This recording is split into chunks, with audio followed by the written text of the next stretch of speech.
reality is the world needs you to accomplish your purpose, because that's when the world becomes better. My comedy will impact a part of the world, and my purpose will impact a part of the world, and your purpose will impact a part of the world. My goal is to get people to believe that about themselves, because everybody has it. Put your hands together for Trenton, Davis! I think too young to like Beyonce, you know what I'm saying? So I'm like, what the hell are you wearing? She's like, I woke up like this. And once you start chasing it, it's infectious. People want to be around people that are chasing a dream because it's inspiring. And if I do that, I'll die at whatever age, and there's a ton of people, and the one consistent thing is he inspired me to be better, and it was a good life. That's a good life, you know?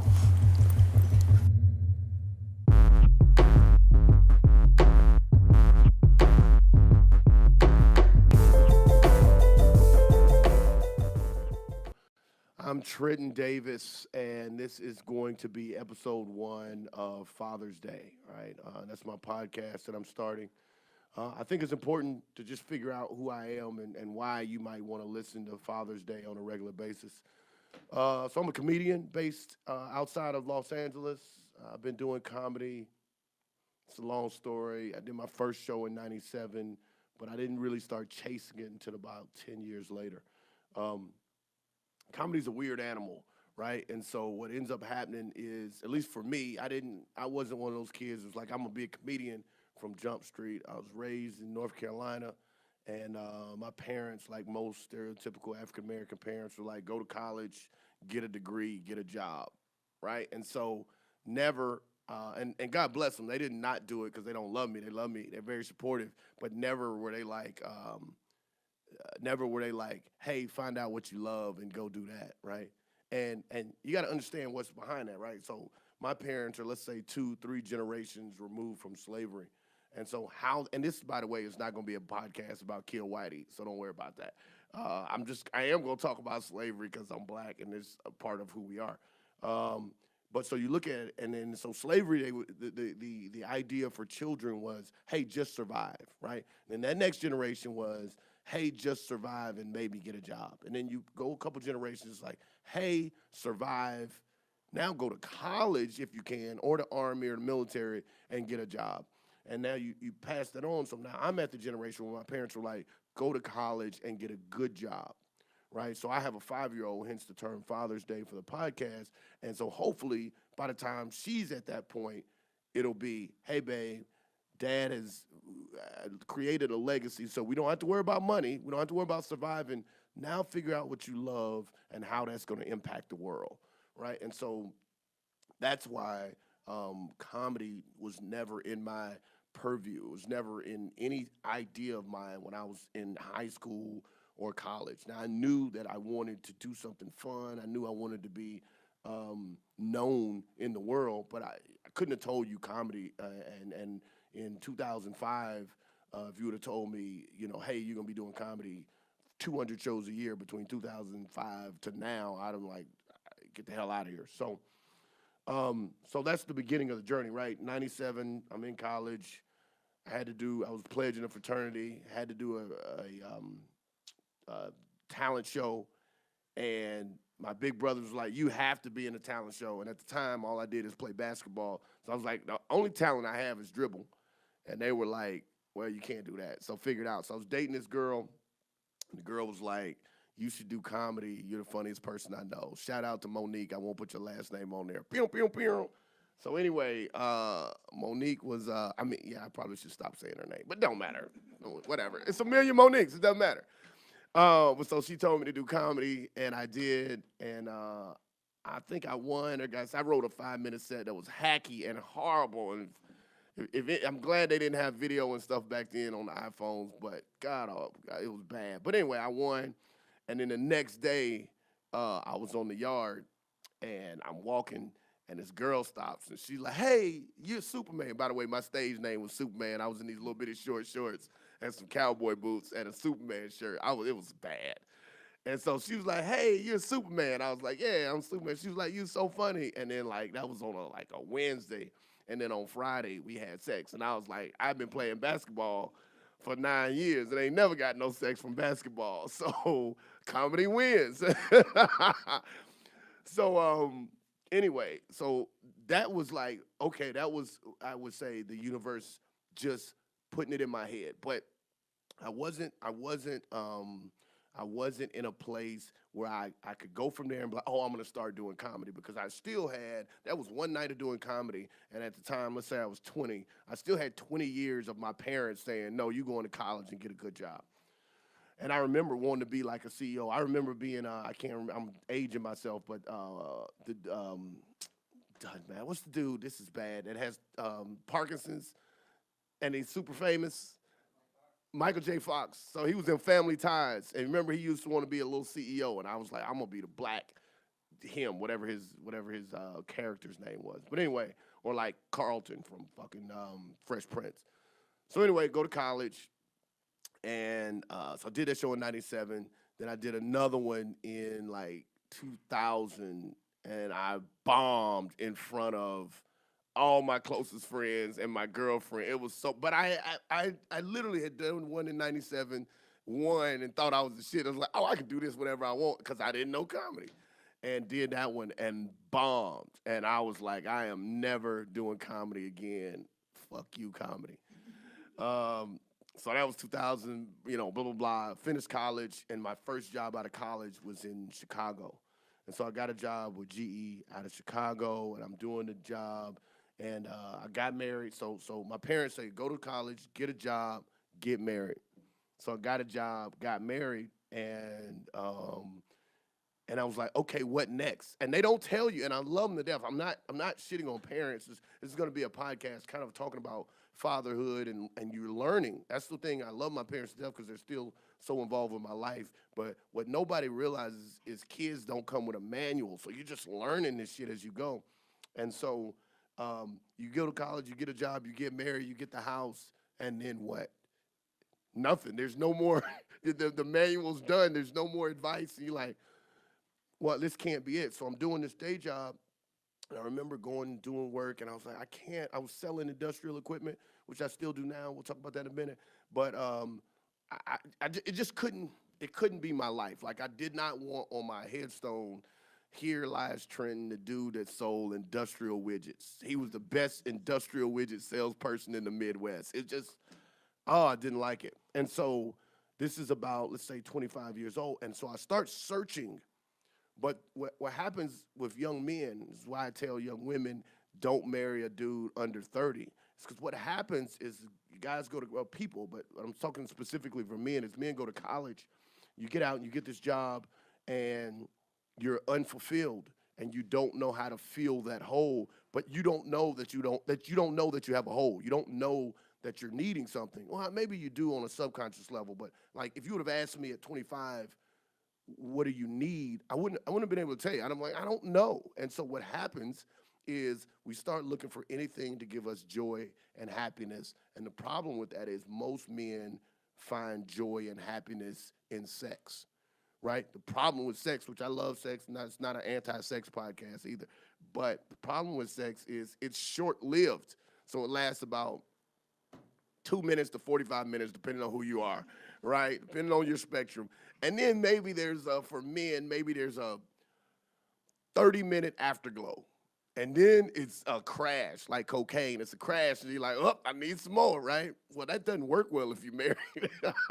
It's not probably a good plan for a successful marriage, right? And so I find myself being out. So I hated being at home because me and my ex was arguing, and she wasn't a bad person. I'm not gonna say her name, but she was great. I'm not blaming anything on her. But I hated being at home, and I hated being at work. And I'm 25, and I'm like, this can't be life, right? So now let's fast forward. The marriage is done. We're separated. Yeah, we're separated at this time. And I start dating an actress, and I probably can't say her name, but she's in Hollywood doing well. And matter of fact, what's so funny is she's working with Kevin Hart right now. So you can probably figure out who it is if you try hard enough. But anyway, was in Chicago, and and I met her, and I believe very strongly that the universe puts you in places and people in your life for a reason, not forever, but just to do certain things. And so I remember we're in Chicago, and she says, "Hey, I need to go to LA to have a meeting with my agent. You want to come with me?" And she's sexy as hell. And I'm like, "Yeah, let's go to LA." I haven't really been to LA at the time. I wasn't doing comedy at the time. And she says, "Hey, let's go to LA." So anyway, we go to LA on the last weekend of or the last day of the trip. She's like, "Hey, you want to go to a comedy show?" And I'm like, "Yeah." And at the time, again, I didn't know anything about LA, didn't know anything about the comedy scene. Now, being in the scene, she took me to the Ice House, but I didn't know what the Ice House was. I didn't know it was legendary, blah, blah, blah. So I go to the Ice House on a Sunday. I'm wearing a pink shirt. I sit in the front, and the host comes out and immediately starts giving me the business, like, "You in this pink shirt, blah, blah, blah." And it was funny. He wasn't cruel. He was funny about it. And I remember specifically the universe saying to me, "Why are you not on stage?" And it was as clear as what I'm talking to you right now. I'll do a podcast sometime in the future, and I'll tell you about the 5 times that I spoke to God, or God spoke to me, not I spoke to God. I speak to God all the time. But the 5 times I actually heard him talk back to me. But anyway, that was one of those times. And so since Memorial Day, Sunday of 2007 to now, there's not been a week go by that I'm not on some stage somewhere. And so to put that in perspective, between 97 and '07, all total, all total in 10 years, maybe I did 20 shows. In 10 years, maybe I did 20 shows. From 2007 to 2017, I've probably done 20,000 shows, right? You do 200 a year times 10 years. I've probably done, okay, maybe that's not 20,000, 2,000 shows. I've done a ton. Um, so that's who I am. That's the quick, how did I get into comedy? In May of 2012, my daughter was born, Harlan Monroe. And in like 2014, she became my favorite person in the world. And we'll talk about why there's a 2-year gap. Because everybody thinks, I know the Hallmark commercials want men to think the minute you see your child, you fall in love. And maybe that's true. Maybe it just wasn't for me. But understand, women carry the child for 9 months. So women have a literally physical connection with the child where men don't. Men don't carry the child. They don't see the child. They don't feel the child other than maybe kicking a little bit. And then when a child comes out for the first year, it's literally doing nothing but eating and shitting and sleeping. That's it. And so there's not a real connection until the brain develops enough to recognize daddy and smile and laugh, and her personality starts coming out. And so everybody, like Hallmark, everybody wants to tell you, you need to fall in love immediately. That's not true. When you talk to men and cut the tape off, when you talk to men, most men tell you about 2 years old is when they start falling in love with their children. And that was the case. So now, between 2014 and now, she's like my favorite human being. And so now I'm chasing this dream of comedy. I have a day job, and I won't necessarily talk about the company I work for, but I'll say I sell industrial equipment, and I got a great job and a great boss, and I have a daughter, and now we got to figure out how does all this and by the way, I got an ex who is not necessarily supportive, encouraging, or helpful when it comes to, me trying to, spend time with my daughter, as well as chase my dream, as well as put food on the table. I got to do all 3 things. And all 3 things are important to me for different reasons and also for combined reasons, right? I think, like I started in the beginning, my parents said, go to college, get a job, get married, right? And they left it at that. And they told us you could be anything you wanted in the world, but by virtue of the fact that they weren't necessarily doing jobs that they loved, that subconsciously teaches you that you can't do anything in the world. Does that make sense? So me chasing my dream, even though my daughter's only 5, me chasing my dream and having certain milestones, like first time I'm at Laugh Factory, or first time she sees me on TV, or the first time I do some late night, or the first time I get a TV show, when she sees these milestones, both verbally from what dad is telling her, but also subconsciously, she will learn I can do whatever I want.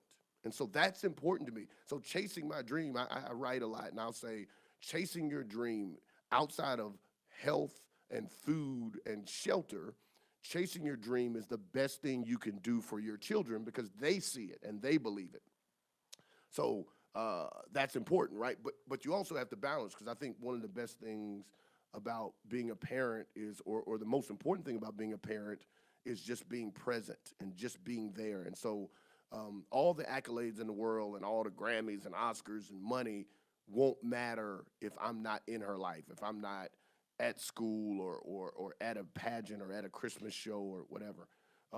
And then during this time period, I have to have a day job because the day job pays for chasing my dream. It pays for, we're December 22nd, and it pays for every single Christmas gift I bought. And so the day job is equally important.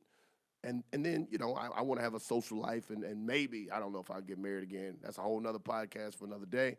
But, so how then do we balance it? And so this podcast, that's a long introduction, but this podcast will be about how do we balance being a father, being a very good father, chasing your dream and the kind of pitfalls and all the stuff that goes into chasing your dream. It'll also be about how do you balance having a day job? How do you balance? I'm a new co-parent, so I would say we're co-parents. We don't live together. How do you kind of navigate the pitfalls of co-parenting? There's obviously emotion of a breakup, and it won't be about bashing women. I will acknowledge that there's probably a little bit of anger or frustration there. And so if I have certain podcasts where it feels like I'm bashing women, I'm sorry. Hopefully I'll get some good women guests going forward and they can share with me a different perspective to make me love women again. But so that's what this will be about. And that's the first intro. I'm gonna transition a little bit and talk about what I'm hoping to get out of the podcast, right? So from a comedy perspective, I think anytime before .com, anytime before the .com period, or anytime before really about 2005, the way you make it in comedy is you do the clubs, right? And you build a following from the clubs, and then the clubs go, and then hopefully you get popular and you move to LA or New York, you do the clubs in LA or New York, and then you get a late night on Letterman or get a late night, and all of a sudden now you get a TV show like Roseanne or like Arnold, Tom Arnold, whatever. And so that was the path for the longest. That was the path of comedians. Now with with the internet and with YouTube and with podcasts and so much has happened now, is the step of going to different clubs all over the world, all over America to build your following. You can now circumvent that with a podcast. You can now circumvent that with the internet.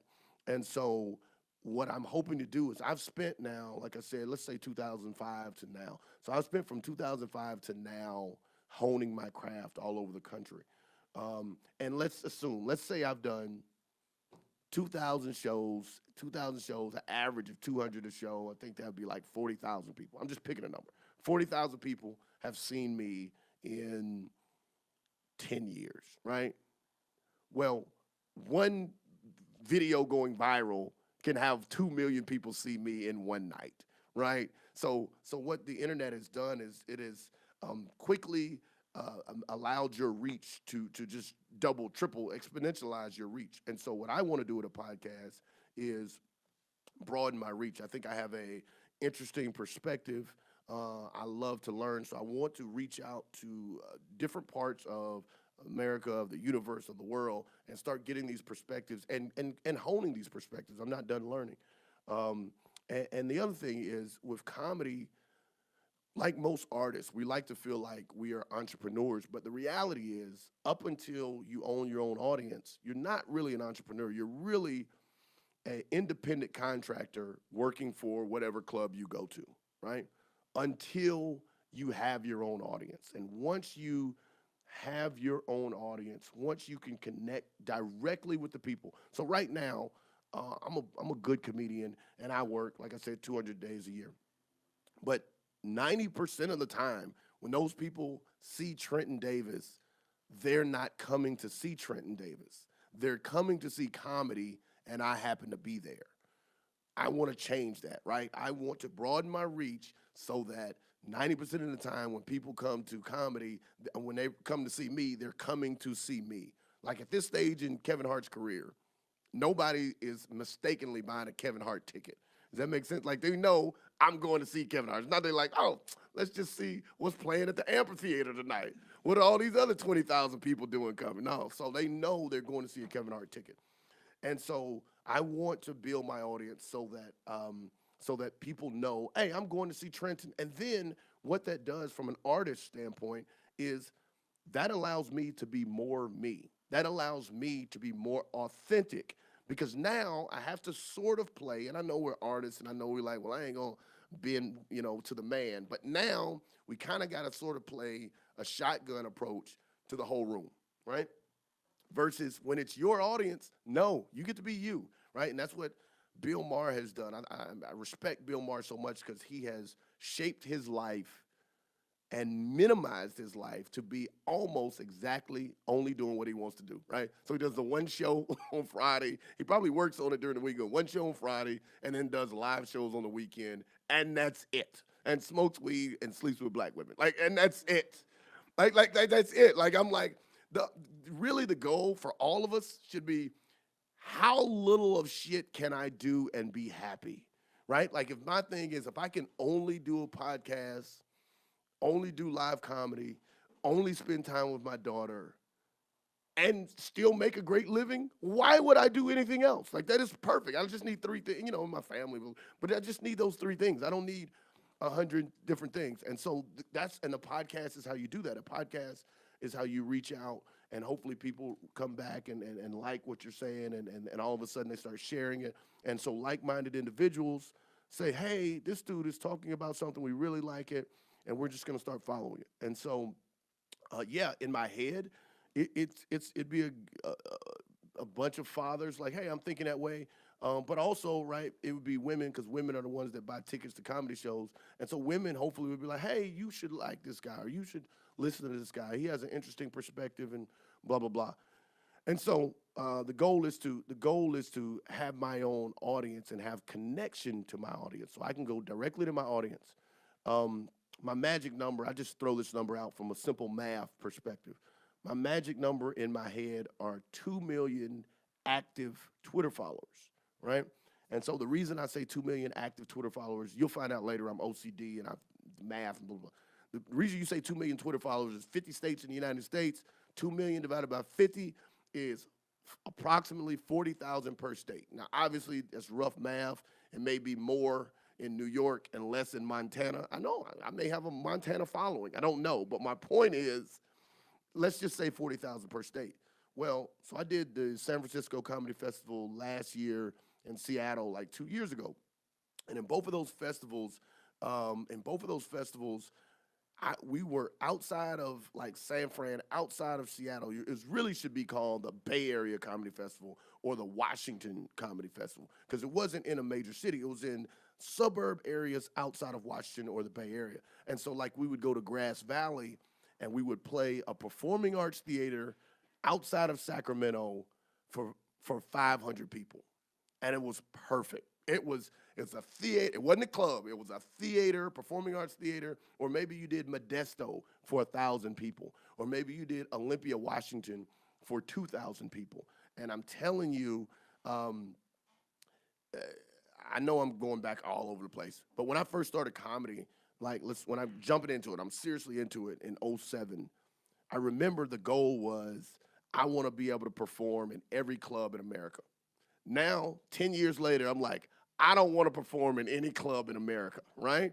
That's what this podcast helps me do. The podcast says I can go directly to my audience and say, hey, I'm going to be at the Grass Valley Performing Arts Theater outside of Sacramento January 26th, right? Can I get 500 people to get there, right? And I'm gonna tell you why this makes sense, right? It makes sense because I was just at the Tulsa Looney Bin last week, and so I'm there from.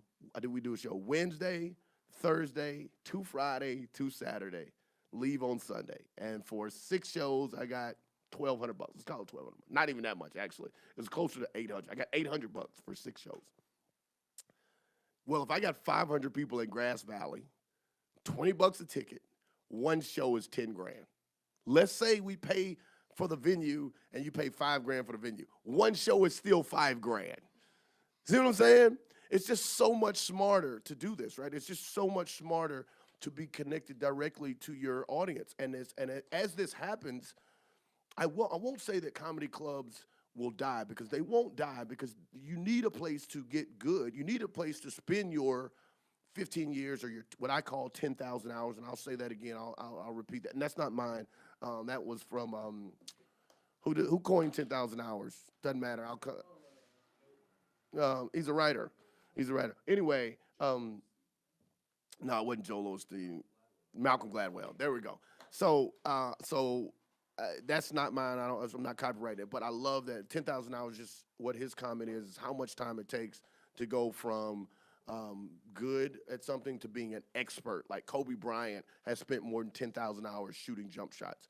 At this point, I've probably spent more than 10,000 hours doing something comedy related. Maybe not necessarily on stage, but writing, getting to a show, thinking about comedy. I've spent more than 10,000 hours doing it, and you can feel it. Once you hit that 10 or 11 year mark, you just feel it. No matter what audience you're in, you know how to get them. You learn how to read body language, blah blah blah. So anyway, I don't think comedy clubs will die on the vine, because you need a place to do that.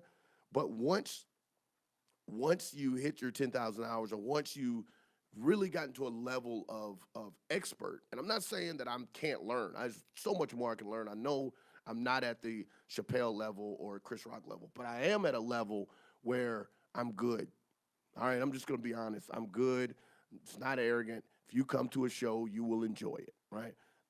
And so I would much rather, because I want to spend time with my daughter, because I want to spend time writing, because I want to spend time creating, I would much rather do one show in front of 500 people that came to see me so I can be authentic Trenton, versus 6 shows where I'm gone from Wednesday to Sunday.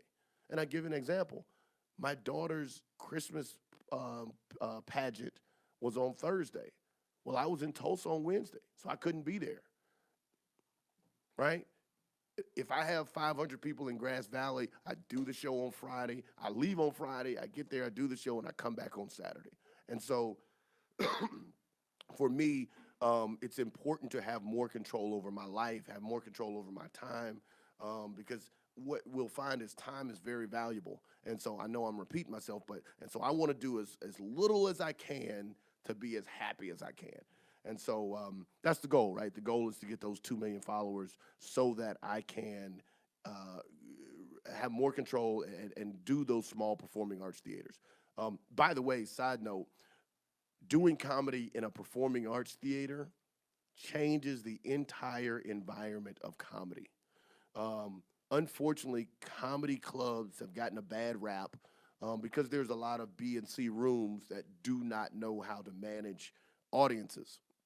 And so now audiences have, and I think, and this, again, it's a whole nother podcast, but I think people have gotten so starved for attention because of Facebook and Twitter. Everybody can, have a phone up and they want attention, that it's hard for people to sit down for an hour and a half and not look at their phone or not talk. It's hard for people to shut the fuck up. It just is, right? And I don't know that we're going to change that. I don't think people are looking at their phone less. I don't think that's going to happen. Maybe we'll have a collective consciousness and know how to unplug, but I don't see it. But there is something subconsciously different about going into a performing arts theater. It's almost like going to a play. You dress nicer. Also, at a comedy club, comedy clubs you end up going and you're buying drinks and you buy food, and it's happening during the show, right? To be honest, let's be honest. A comedy club is nothing but a restaurant with entertainment. That's all a comedy club is. It's a restaurant with entertainment. They're making money selling you shitty chicken wings. All right? That's the reality. That's what it is. And so a performing arts theater, though, is the product is the theater, is the performing, right? In a comedy club, the product is the food and beverage. Never make that mistake, right? And so the reason for me that I want to get to performing arts theaters, the reason I want to get to theaters is because I want the quality of the performance to be better. And it's just something about people being able to get drinks, not food, yeah, maybe snacks, not food. They get drinks. They see the first two opening acts. We have an intermission. They go out and get one more drink, two drinks. You close it, and then you go and the host comes out and does another 10 minutes, and then the headliner does 45 minutes. And if you've ever seen a Jim Jeffries show, that's how his is run. He does one or two opening acts, intermission, host comes up, does another 10 or 15 minutes, and then he goes for 40. It's not even a full hour, but it's a better show. It's a better show than 95% of the comedy clubs in America, even the good ones. And so that's another reason I'm doing the podcast. And you're like, well, why are you talking about all this? Because the podcast is how you create your audience, and hopefully so I can move to that theater, and I can move to giving people a better show and giving the people that want to come see me a better show. So I'm right at 30 minutes, guys. I don't want to talk too much longer than that. Thank you for listening in. My next one, I'm going to talk about 2018 goals. It's important to me that we write down goals, so I'll do that whole process.